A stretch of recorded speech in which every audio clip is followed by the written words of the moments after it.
Afternoon, folks. I think it was Gaz asked me how I hold my camera. So before we get started, it's that. It's just a soap dish attached to my mirror because I'm too cheap to buy a freaking tripod. With that out of the way, how's everybody doing? Today is the 21st or so of November. The leftover bit of Colonel Conk's Bay Rum that I had lathered.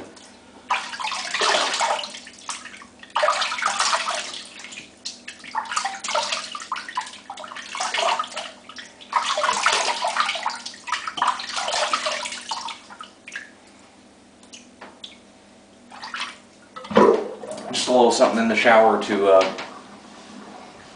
start softening out the old blisters. And for the main event today, we've got everybody's favorite Arko. Using the Turkish horsehair brush number 6 from Best Shave, which still smells like a barnyard, but I've only used it maybe 10 times.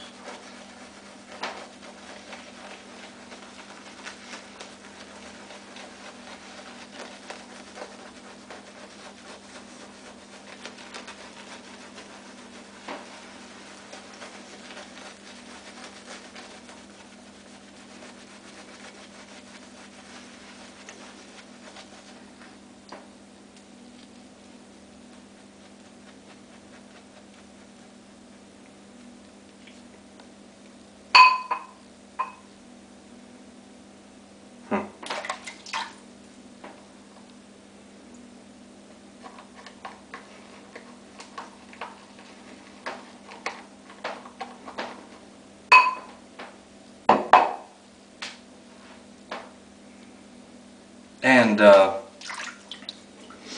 do I feel like using today? Slim. Still has a blade in it. The hell am I using? Oh, Gillette Super Thin.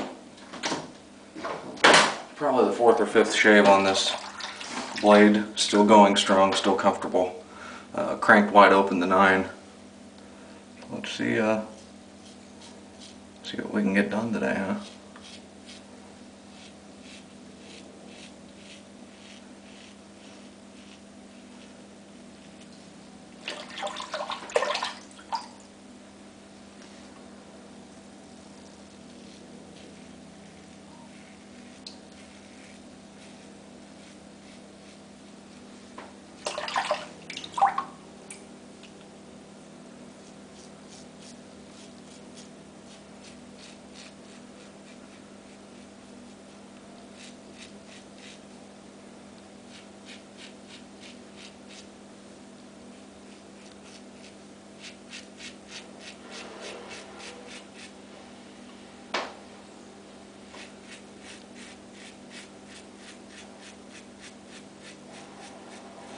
Some contracted groundskeepers for the empty homes and base housing.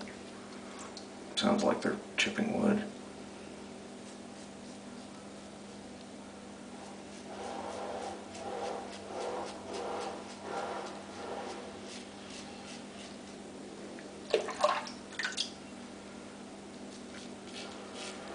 I got the bulk of anything that was on my mind yesterday out of the way.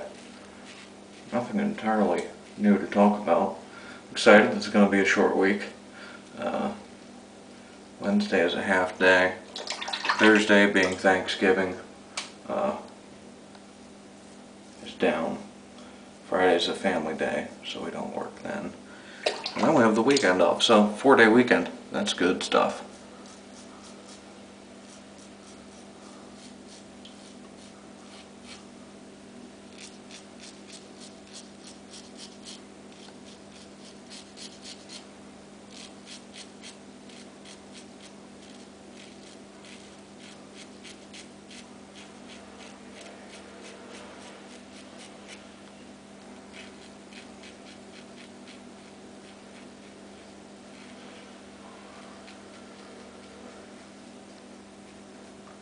That really, it seems harsh, but I'm just using the corner of the blade to try and trim up to the base of my nostril.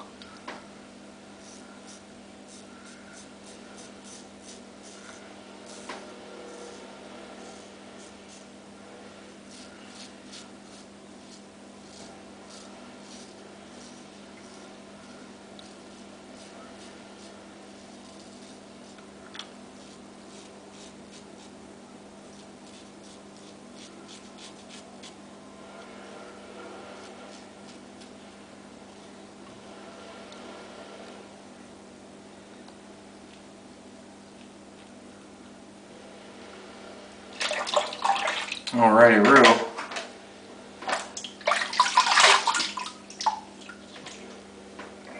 Crap. Also, I did a boatload of reading this weekend. Pretty much everything I could find online pertaining to the engines on the SR-71, which, if you don't know, was the fastest air-breathing manned airplane built by man so far. Its absolute specifications are still classified, but the Department of Defense and Air Force over the years have released some information that list, you know, like altitude and speed of, saying, 80,000 plus feet, Mach 3.2 plus, so on and so forth.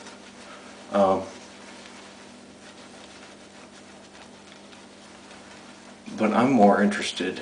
I mean, the whole aircraft airframe is really amazing and truly a testament to the ingenuity of the Lockheed Martin team in the late 50s. Hello.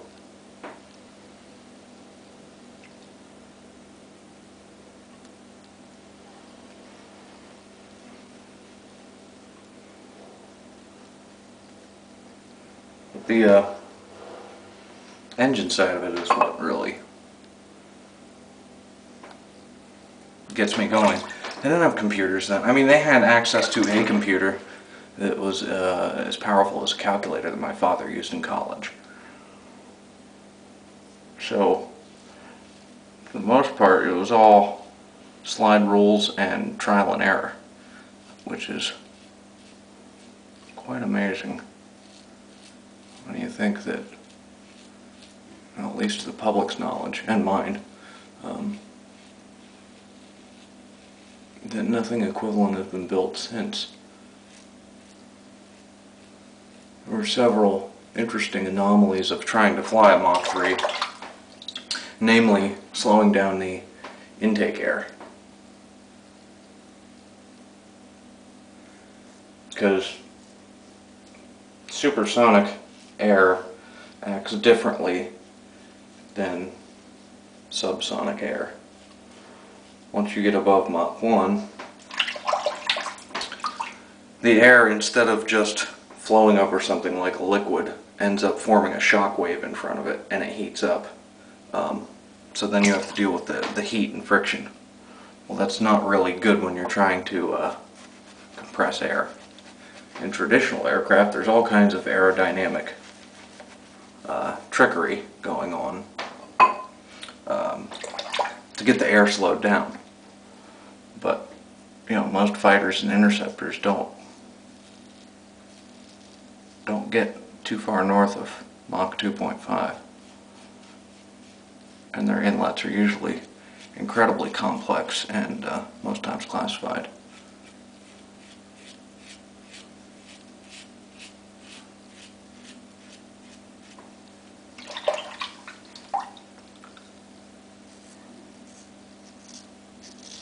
What they ended up doing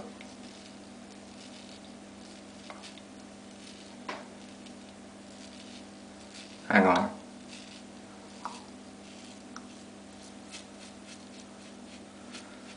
Was using the inlet spikes to move back and forth in the inlet depending on airspeed. Oops, sorry. To change the position of the shock wave in the inlet to keep air flowing to the core. This worked fairly well. And they had another problem. Because of the way air flowed through the entire inlet nacelle pylon area, they had a lot of problems with simply saturating the core with too much air. When you've got too much air, motor stops working. And this disruption in airflow is called an unstart. Now think about it, you're zooming along at 2,200 miles an hour. You're going to make a turn. And one of your engines just, well, I can't snap my finger up soap on it, you know, shuts off.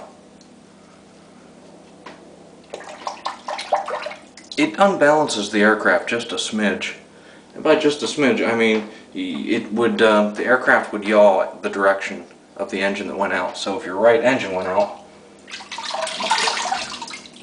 the aircraft would violently move that way. I used to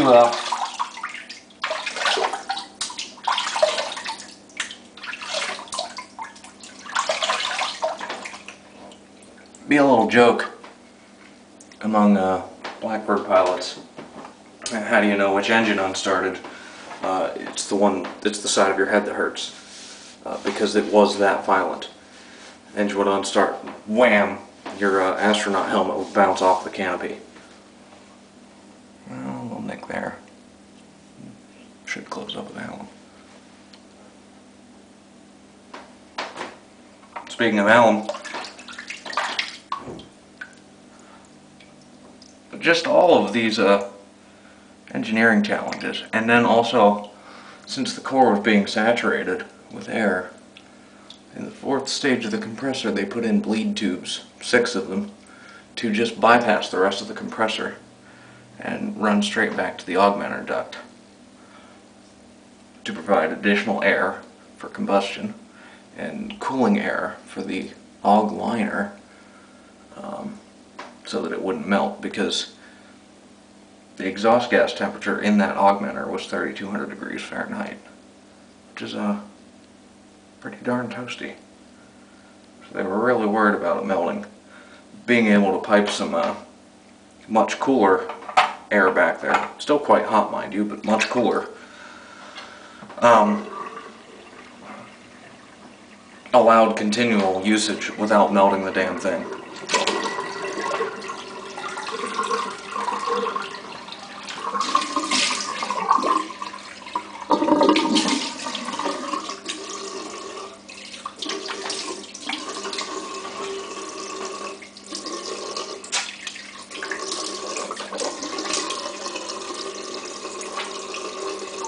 That's not too bad. I managed to talk the whole time. Maybe tomorrow I can remember where I was and keep going at it. Let's see, what are we going to use today? Face feels pretty good. I don't think we're going to need a splash.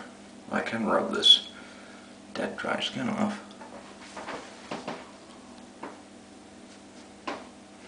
So we'll just jump straight to Sandalwood, which I have a feeling isn't ever going to get put up with the rest of my aftershave because it gets used too much.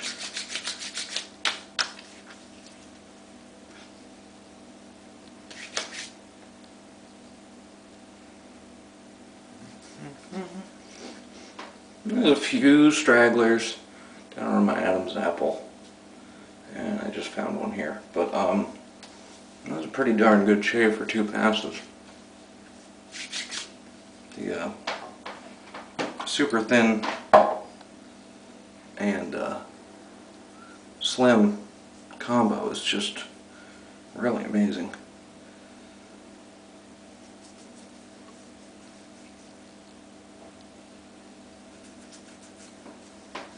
Oh yeah.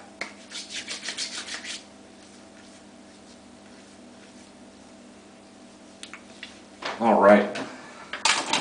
There's that, and what the heck do I feel like wearing today? Almost.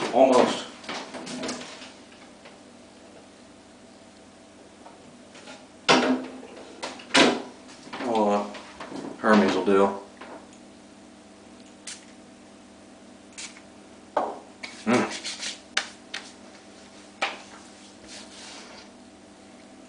Stuff opens so bright and awesome. Yeah, cool. That'll do. I'm gonna clean up and leave for work. Have a good day. Enjoy your shaves.